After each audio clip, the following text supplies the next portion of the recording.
There's only one thing in the world that's worse than being talked about, and that's not being talked about.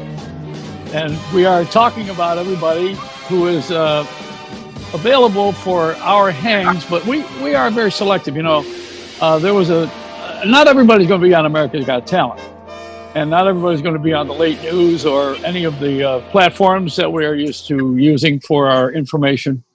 Not everybody's going to be on Huffington Post. For the most part, you got to do something wrong, and then you get everybody's attention. And if you don't do something wrong, then you probably are being celebrated for something that you've done that's really wonderful, and all of us then begin to practice envy because we don't want you to get more than we got. That's part of the world. No, actually, most people today are in a good position to jump ahead and get whatever they want to have, as long as they wear a mask. You know, we got to wear a mask for good reasons, except on these broadcasts. See, I like this because I don't have to wear one because I'm tired of watching the news where everybody's talking like this. I haven't heard a goddamn thing in months. The baseball games are, you know, they're beginning to come into light again, except for the few teams that I like that aren't playing. But you know, basketball's got they add an audience in the background. They put the audience there. They have this Zoom seating, and it's you feel like you're at a game. It's kind of cool. The best basketball game I ever went to actually was when I worked in Denver, and I went to see the Nuggets because they play oldies but goodies every time someone made a basket or a mistake. So you know, I got my fill of Motown songs when I went to those games. Anyway, that was a long time ago in a galaxy far away. Now we're taking this into the future. And I got a friend on the air here who you probably haven't seen on network television with a regular series. Maybe haven't seen him with a Grammy Award yet. And you maybe haven't seen him on the music amateur shows because he's not. You know, once you start charging for something, then you're a pro. Ask a hooker. You know, I mean, that's the way it goes.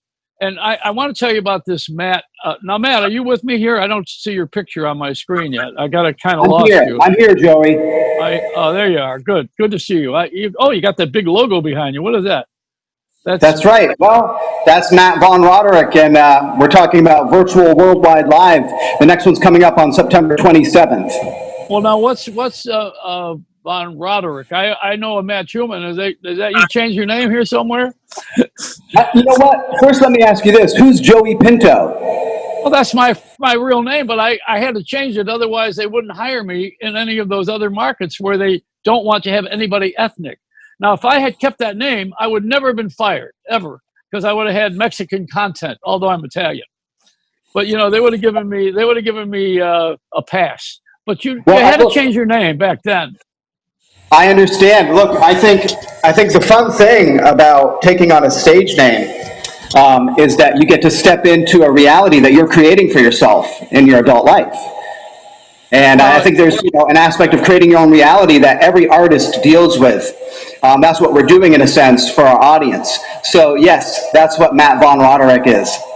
Okay, so you created this persona. That's what you've done. In a sense, although Matthew is my given name, and Vaughn is a family name, and Roderick is my middle name. So it's all been sitting there for me. Yeah, but what I mean is you created this huge environment, that you're inviting us into your world of imagination and perfection on your instrument, which we didn't get to yet. But, when I first met you, I was really impressed because you had an electric horn. And I said, whoa, and you weren't doing the sweet music like certain people. There are some that are very famous from that background music. That's not you. Not you. You provide us with exciting new sounds. And I without flattering you falsely, that was why I was attracted to you. And I first came to your performance because of that. Yeah, thank you, Joey. Thank you so much. I will be delving into some of those new modern sounds today a little bit, but I also thought it might be nice to play an old classic jazz standard, if you're okay with that. Oh, I'm okay with everything. I go back to pot-smoking musicians. And some of them have been over. Well, who are the drug guys back in the day? You know, Chet Baker, right? I mean, I would say True. that he had an issue, and he was, and on the drums, Gene Krupa. I mean, there are a lot of them. That's way back now. But you know, a lot of the musicians were known for getting high, and then playing jazz. You seem to play jazz without getting high, which is kind of unusual. How are you getting those notes? Where are you getting them from?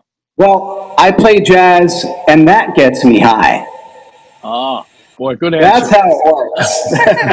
That's how it works. You can change the order. As long as both happen, you have to have both. But you can get a natural high from playing jazz. So that's what's happening. Now, I noticed that you have a little reverb on you, a little echo coming. I don't know if that's from where the microphone is, your studio, but it sounds like we're in an auditorium, and that's cool. It's cool. Yeah. When's the last time you played in a big room besides your own house? Right.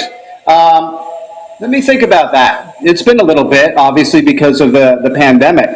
I was invited to play on a sound stage a couple of months ago, but there really wasn't an in-person audience. But that was a nice big venue with a huge sound stage, and that was really fun.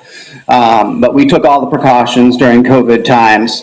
But yeah, before that, I guess it would have been, you know, early in the year. The largest hall I've played actually is Carnegie Hall. You remember Carnegie Hall? Played the main hall there. Skitch Henderson actually invited me to play with the New York Pops Orchestra. Skitch Henderson, the late great Skitch, as I'm sure you remember him. He used to be the musical director for the Tonight Show back in the day with Johnny Carson. Well, I did the last interview with him. He came to the station, and and I did an interview with him, and he died that evening. On the way home, I have arranged for a ride. As a matter of fact, I drove him. Wow! And, I drove him back to the.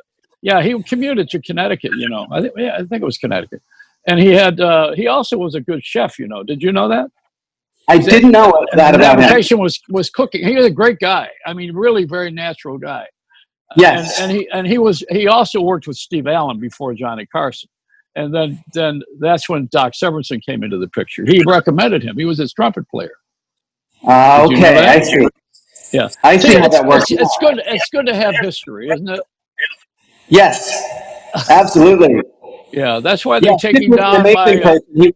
He was very kind to me. Very kind. Oh, yeah. And he had a lot of nuggets of wisdom for me when I was just starting out. So I really, really appreciate him. Well, he had two famous people that were not on the major scene. One of which, who was Lillias White. Do you remember her? Do you ever hear of her? She was in Dreamgirls on Broadway for one thing, but she played also Dinah Washington's life story. She's very talented, but she didn't get that other cookie, you know, that other thing where everybody calls her, like Beyonce. You know, I mean, there's only so much room. And it seems that you got to have somebody behind you. And I was just seeing, I sent someone an article today on this morning's Good Morning show on, what is it called? The Sunday morning show on CBS with Jane Pauley, you know. She was interviewing and had on the show the two guys who run Netflix, they're co-chairpersons. And they were talking about how they were so dedicated to mailing films by DVD in the early days after Blockbuster. And they were doing this since the 90s, but Netflix, they had 3 major motion pictures this last year that outranked the studios, but they also cost more. They were The Irishman, The Marriage Story, and what was the third one? There was another one that was a real big one. I just forgot it for a moment. But they had 3 major motion pictures. Oh yeah, I know the thing with the popes, the 2 popes. So they had a few films where they spent hundreds of millions of dollars actually to get the stars. And someone asked them why they spent that kind of money, and they said, "Well, that was their secret. You know, was that they had charm and a big wallet. You know, big checkbook." It doesn't hurt. No, so you know, most musicians are modest. You know, and dedicated to the art to begin with, and then you get an agent or a manager, and then, you know, the ballgame changes. I've always said that a lawyer and a briefcase is more dangerous than 100,000 people marching in a cause, because once the lawyer comes in, you're done. What were you going to say? What were you going to say? No, I was saying it can be. Yeah. Well, you're in LA right now, correct? Yep, I'm in Los Angeles. I'm right here in the heart of Hollywood, actually. And you were from initially New York.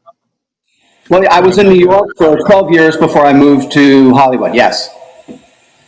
And I met your mom and dad. I met them back in the day. Yes, at the Jazz Standard, and when I was playing an album release party there.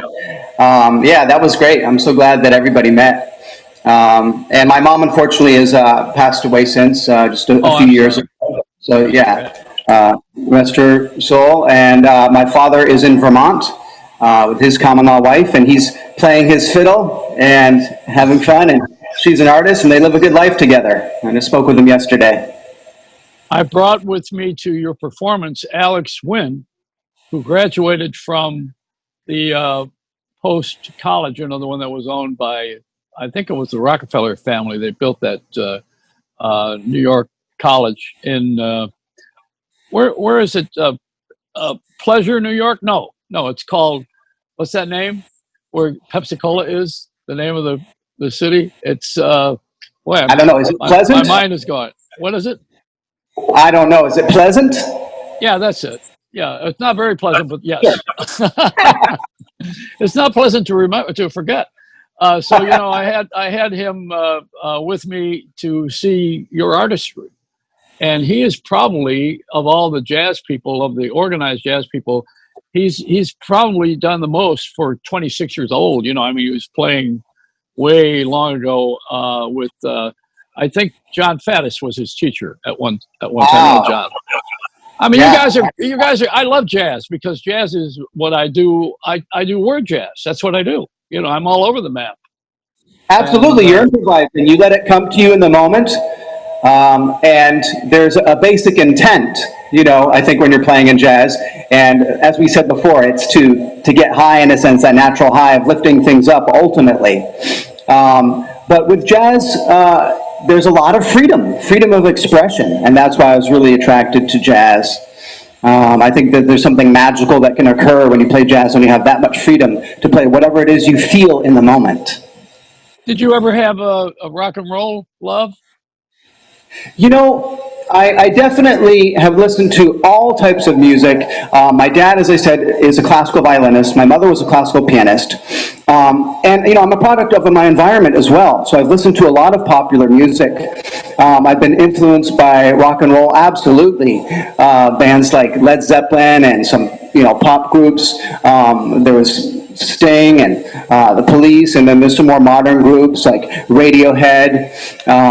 All of that mixes into the fabric for me, and I just see it as one big music. You know, that's really what one of my mentors says. This Herbie Hancock, who actually came to one of my virtual concerts recently. And said some very kind things and supportive things, and a wonderful, amazing human being. And his approach has been to see all possibilities, see it as one big music. Whether he's playing a classic jazz standard, or he's playing a modern original of his, or a cover of a recent pop song, it's all one big music. And Duke Ellington had sort of a similar take on it, and he said there are really only two types of music, good and bad. Yeah, you know, and also loved and hated. Right, yeah, I think that too. It depends. It's generational. You know, speaking of police, you mentioned a while ago, Sting. I used to take the yoga class. You know, one of his yoga classes. He looks good because he stayed with it. You know, all these years. Yeah. I think that's one of the reasons for health. And when we had this pandemic, everybody had some comments and they wanted to jump in on Black Lives Matter, and I thought it would be inappropriate for him to do Every Breath I Take. I thought, well, let's not put that one in the mix. Not now, you know. That's one of my favorite songs. You know, I love the guy, and I think that he's more jazz than he is rock. I mean, there's a mix here. I mean, he's got apart from the group. I think he's got absolutely. A jazz heart. Yeah, he's very influenced by jazz. I've read an interview that Sting actually listens to the Miles Davis album "Kind of Blue" almost every day. It sets his day off on the right track. So that's one of the quintessential jazz albums. Well, the other part of jazz that I happen to like is in New Jersey is the largest jazz collection in the world at Rutgers. Did you know that? I don't know if you know that or not. Yeah. And if anybody wants to know about jazz at any time in your life watching this thing or listening to it, besides taking advice from Matt over here, who's an expert at it, I'm not. I think getting over to Rutgers and getting to that library, it's a treasure trove. There's no collection like it in the world, and they back it up with not only the music but the information. It's a great experience. You know, jazz to me, I always like the fact that you guys could stay within a format and then break it. It's got, like you said, almost it's a structure that you don't go out of the box, but you push it a little bit or something. Am I saying this right? Yeah, absolutely. You can play within that structure. There's freedom inside of the groove. You know, it's like how we are here on life. We're living with the reality that we have, but we have access to different interpretations of it. You know, we have access to respond to it in different ways and to express exactly how we may be feeling in the moment and what we may be receiving from the ether or the universe. And it can all come out through the music. Well, I want to tell you the way I met Alex. I mentioned him a little while ago and why I promoted him a bit is I was on a ship going through the Baltics and I was watching the midnight sun at well, you know, it doesn't get dark until 2 o'clock in the morning, and then you only have a little bit of it. It's that great, wonderful place where you don't ever have. That's the city that never sleeps, you know. So I'm on board and I'm listening to. I don't drink, so and the bar had a band in there and they're playing, and this guy was playing the Midnight Sun, the song, and I went in. It was Alex, and so when I saw him at lunchtime, next time on deck. I said, I was at that thing last night. I was doing my yoga on the deck, and I heard you playing Midnight Sun. And while I'm watching the Midnight Sun, it was ironic. So I said, when you come to New York, call me. And he did. And he did my show a couple of times, and I got friendly with him. So I brought him to you. And I said, there's a guy. You two guys are the most creative of the hornmen that I know of the new breed. You know, the new breed. And I want to mention that because I think it's a celebration. You know, I mean, where do you go from here with your great art? Where do you go? Say that again? Where do you go with your art? You have this art form. Where do you go with it? For me, at this point, it's, of course, about continually creating and coming up with new ideas, in a sense, or new expressions of what's inside of me. However, I think most importantly at this point, it's about bringing it to people because we're here to give our gifts. And this pandemic, in a sense, has been such a blessing in disguise for some of us who are ready and willing and able and desiring to bring our art to people all across the globe. That's why with my series, my virtual concert series, Virtual Worldwide Live, I've been really, really blessed to reach people all around the globe.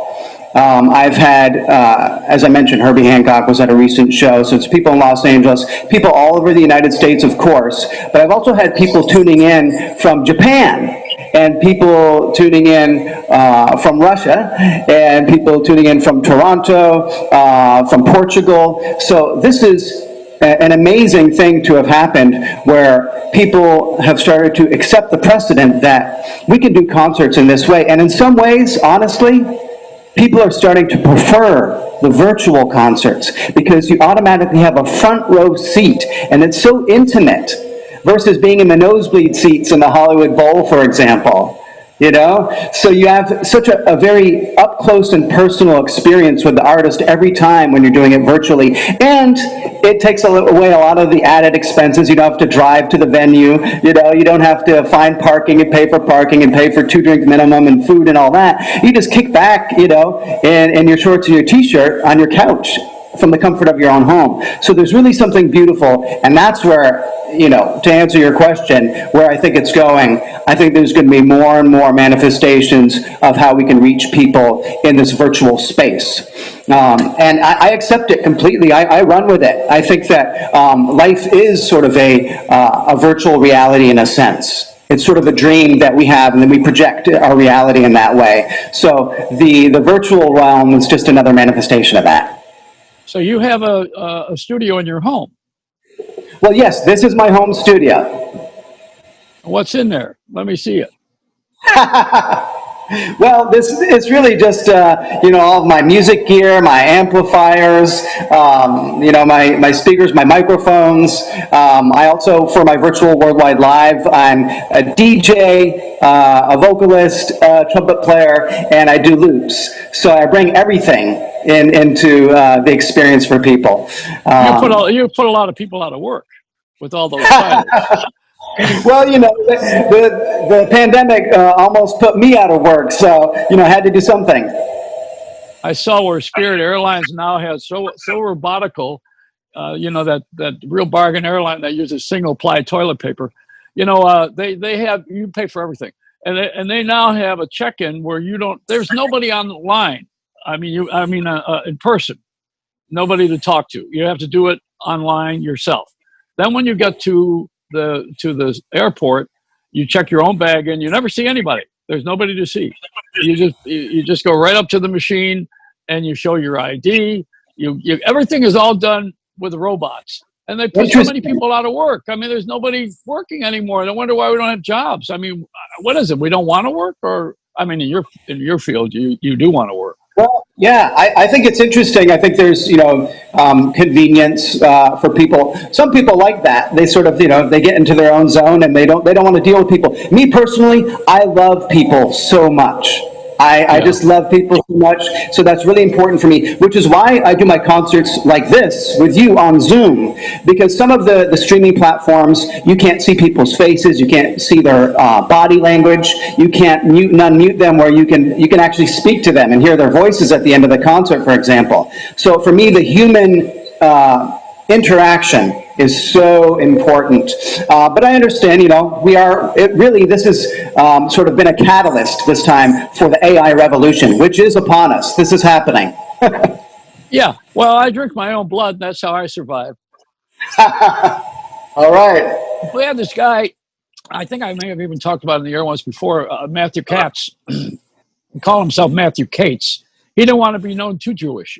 But he was in Malibu, and he was the Jefferson Starship's lawyer and manager. And he has a matter of fact, he has a ranch on Malibu, right on the ocean, and on a hill he raises horses. I said, you may as well you should have camels, with the way the horses are.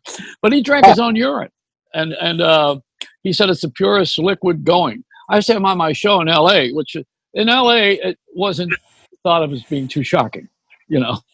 But the guy drank, he ate carrots and his own vegetables, which he grew, and then he drank his own urine, which it's not my pleasure. But I thought, gee, that's a far cry from the Jefferson airplane, Jefferson Starship, and now the Jefferson pee-pee, That's wild. I've never heard of that. Yeah, well, it's true. Check it out. Wow. Okay. Now, Matt. Now, when you do this electronic music now, are you doing anything without electronics with your horn? Sure. I just play the horn naturally in the room as well. I'll do some of that for you today, actually, because what I had planned to do, just as our sort of introductory session here, to introduce some of the new elements that I have going, but also to play a classic jazz standard for you and your audience. Okay, let me ask you this then. What do you feel about the music today? The evolution of, they've lost me a little while ago with a lot of the hip hop. I'm older. It's either evolution or ignorance. I tend to embrace it all. As I told you, that's an approach that people like Herbie Hancock and Duke Ellington and Miles Davis, a lot of people have had. And I'm in alignment with that. I think that there's something to glean from every source of creativity. if you tune into the frequency, you can glean something very, very positive from it. Well, what do you think is happening with the hip hop and the dramatic rhyming and the poetry in motion, as I call it? That's what I call today's music. I think it's cool, and I actually incorporate some spoken word and a kind of rap feel into some of the pieces that I do. I think that it's all about expression, and the human voice and our words are very important, and you can speak truth to power in that way, in a very emotionally direct way, in addition to just playing an instrument. Well, Alicia Keys used to talk street. When I first saw her, she was putting that on, and I realized she was highly intellectual. And it didn't come until later on. At the very beginning, she was a street person, and not in her music, because she's always been a fine singer and musician. She's an amazing artist, yeah. Yeah, but she used to talk trash. She talked trash. She gave it up, but she talked trash. But this is show business. What part of this is the show? We dress. Madonna made a career out of not dressing. When you have nothing on, it's kind of interesting too.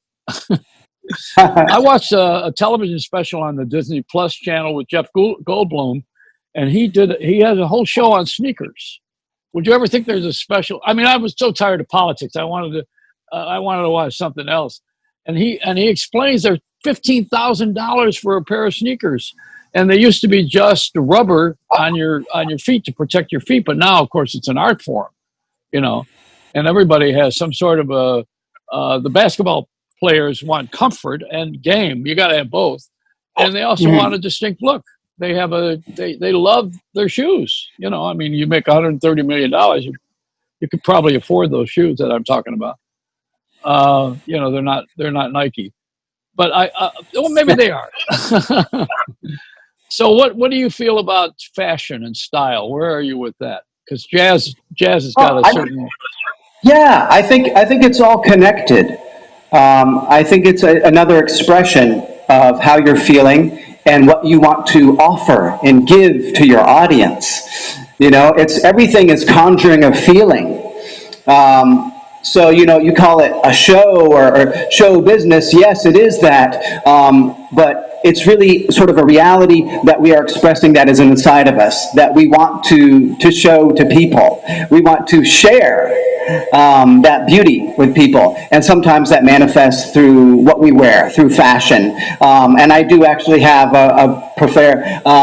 performance glasses, that I will be donning in a minute when I play for you. So I do have a little bit of that flair as well. I think that it can help conjure a certain feeling for people. And for me, when I wear these glasses or certain things, it puts me into a zone, into a vibe. Now, where are you with spirituality? Well, spirituality is everything. I think we're all spirit. We're all souls floating in the ether here, whether we choose to realize it or not. And I think that there's just many different forms of traditions that point to the one same truth. So as you know, born and raised Jewish for me, and my legal name, Matt Schulman, and I will always be that. That's who I am, born and raised. At the same time, I've introduced new manifestations of what I'm offering people. So that's the Matt Von Roderick. And I've been experimenting with some new traditions. Well, it's new for me, but actually very, very old, which is Buddhism recently. So I'm, I guess, what's called very affectionately by some people, a Jew-boo. Leonard Cohen was a Jew-boo, as they say. And as I mentioned before, Herbie Hancock is also a Buddhist. Wayne Shorter. There's a lot of musicians that have been drawn to it. It's a very creative and sane take on the world and on spirituality and on becoming the best version of yourself and offering that to people, giving that gift to people. And I think at this time, more than ever, that's what we need. We need love, we need connection, and we need possibility, and we need unity. And that's what the Buddhism that I've been checking out is all about. It's actually Nichiren Buddhism. And it's about creating value also around everything. So everything that happens has an opportunity for you to create value. Instead of why is this happening? I have a friend, in New York that used to say, instead of saying, why is this happening to me? When something happens, why is this happening to me? You change one word, Joey. For, why is this happening for me? Because it's all happening for you, and you can see it that way, and then you can learn something from it, and you can find an opportunity in it. Just like I have done during this pandemic with the virtual concert series. This is happening for me. This is happening for other people. This is happening for all of us. And I think it's really important that we remember that during these times, again, so we can bring everybody together. I was starting to tell you that Michael Imperiali is a friend. He was a soprano, as you know. And Michael had they did an article about him recently in Gentleman's in GQ. And he's favoring Buddhism, and he's very Zen. I love that word. It makes me feel comfortable. And I hear Zen. It's a word that's comforting. Yeah. Words have a lot of power. Sometimes besides the F word, which can be jarring, there's also other words that are very calming, and they're very cool. Now, you're going to play for us a regular jazz thing. What do you? Yeah, I'll do a few different things with it. I may do an introduction that takes us into another realm at first. But I thought, during this time, really always, but especially during this time of the pandemic, we're relegated to our thoughts. Good. We're not in a place where we can go out to all these huge events and be distracted in all those other ways. So instead, we're alone sometimes with our thoughts. And our thoughts are very, very important. They do, as we were talking about earlier, create a big part of our reality. So this is an old jazz standard written by, I believe, Johnny Mercer and Jimmy Van Heusen in the late 1930s. So it goes way back. And it's entitled, I Thought About You.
a trip on a trip, and I thought about you.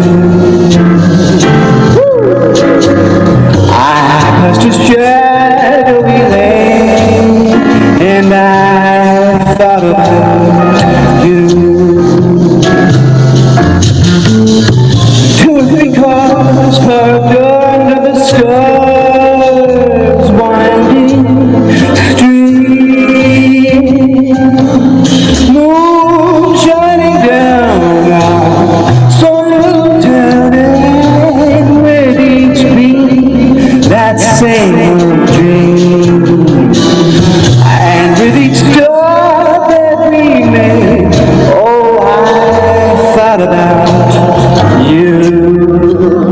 Hello, everybody. And when I pulled down that shade, that's when I really felt blue. Yeah. I peeped through the crowd, looked out at the track, the one going back to you.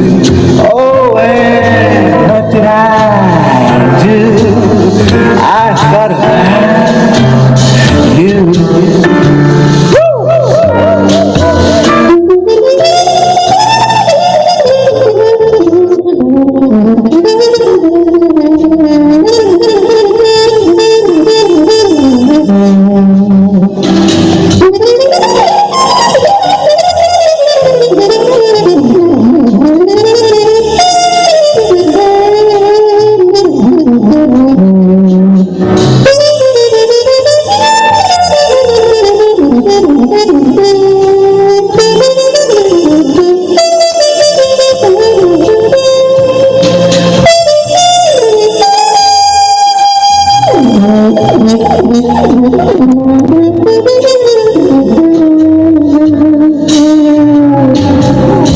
And with each star that we made, oh, I thought about you.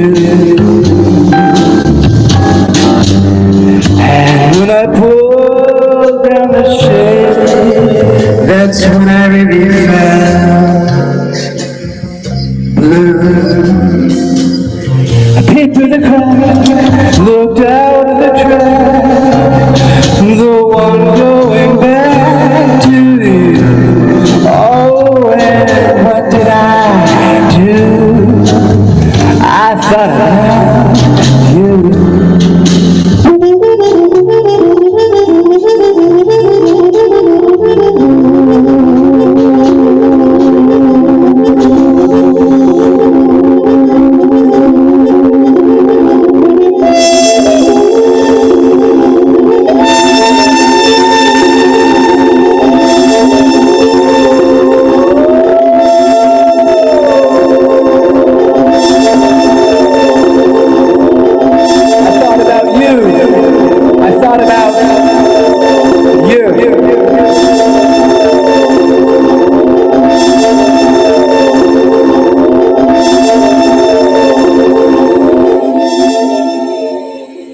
Oh, wow. Is that great? That's oh man. This flashed me back to my days in front of the lava lamp. Beautiful. So yeah, you see, I mixed some of the more modern elements that I guess drew you to me in there with some of the classic jazz elements. I like sort of combining all of it sometimes. Oh, that's great, man. You're so original. It's great. And you know what? I think that who wrote that song? It was Jimmy Van Heusen. Was it Jimmy Van Heusen and Johnny Mercer as a duo wrote it. Johnny Mercer was from Savannah, Georgia, right? Okay. From Savannah? No, or is that Hoagie Carmichael? See, I got to go to Rutgers. I got to go look it up.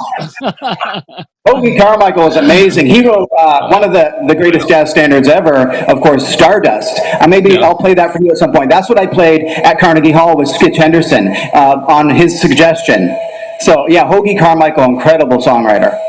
Now, anybody watching or listening to this, if you want to have a concert of this, Matt is doing this performance. It's a one-shot. I guess you do them about once a month or so. I don't know how often, but you got another one coming up. It was the end of September. Is that when? Yes. When is At it? the end of this month, on September 27th, will be the next installment of Virtual Worldwide Live. And So yeah, I'd love for people to. let's make it easy for the audience. If they want to know about you and everything about you, because that's like you said in the song, then you got to go to where people make it. Let's make it easy for them, because it's so difficult. In the early days, you click on something, that was it. Now you have to go. Well, do everything absolutely, yes. yourself. So, well, we can do a couple of different things. Let's say, first of all, that there will be a link below, or perhaps attached to the video or below in the comments here, where people can click the link, and that would be great. And I'll just announce my website as well, of course, where people can go to see the sign-up page for Virtual Worldwide Live. The website is MVR, www.mattvonroderick.com. That's spelled MATTVONRODERICK. Okay. And I want to share with you, in the Jewish tradition, my artwork. Oh, wow, the Wailing Wall. That's beautiful. There's money in the wall. Yeah. Absolutely.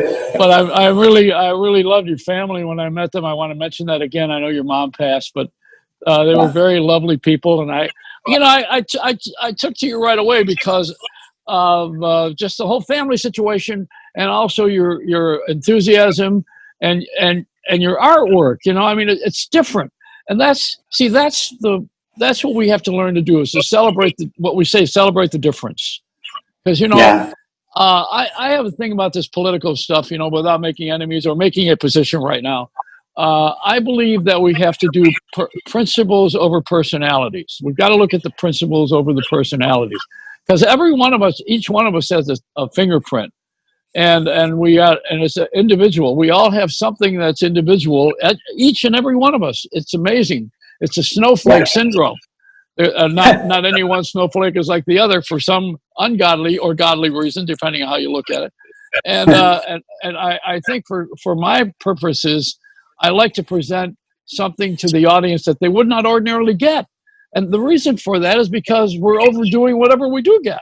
If we would stop for a minute and just balance it out. It's difficult for human beings to be just our nature. It's difficult to not be competitive in this country.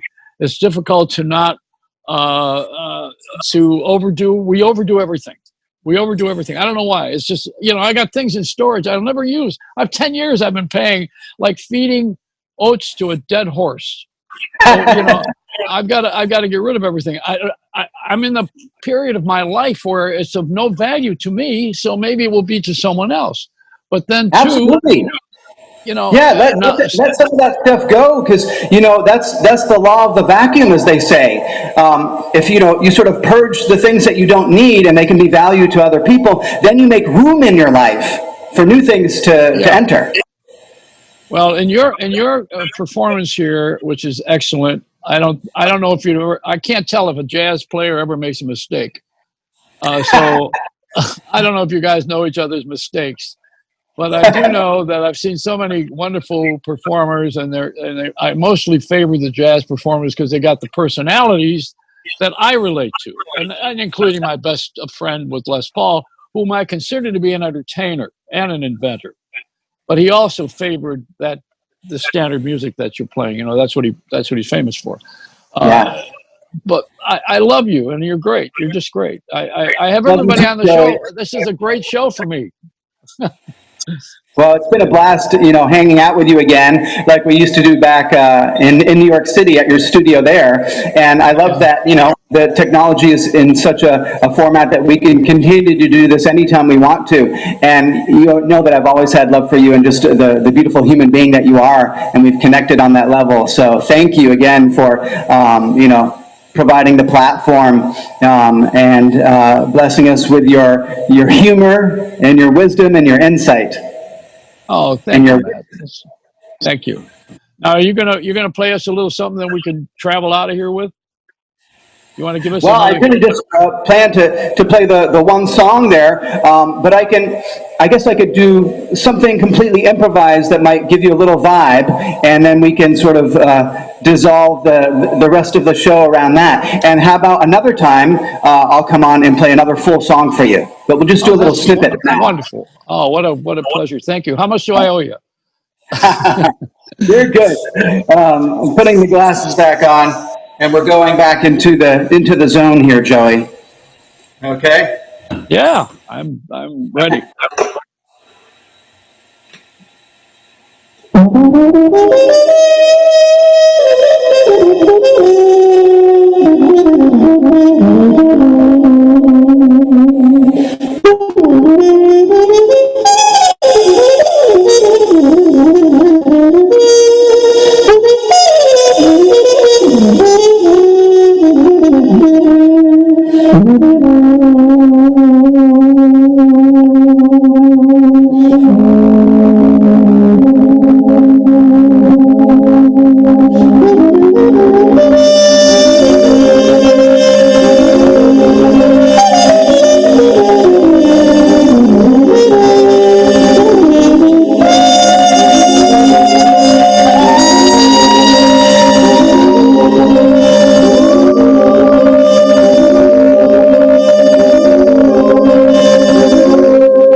Smile the umbrella, but don't get a mouthful of rain.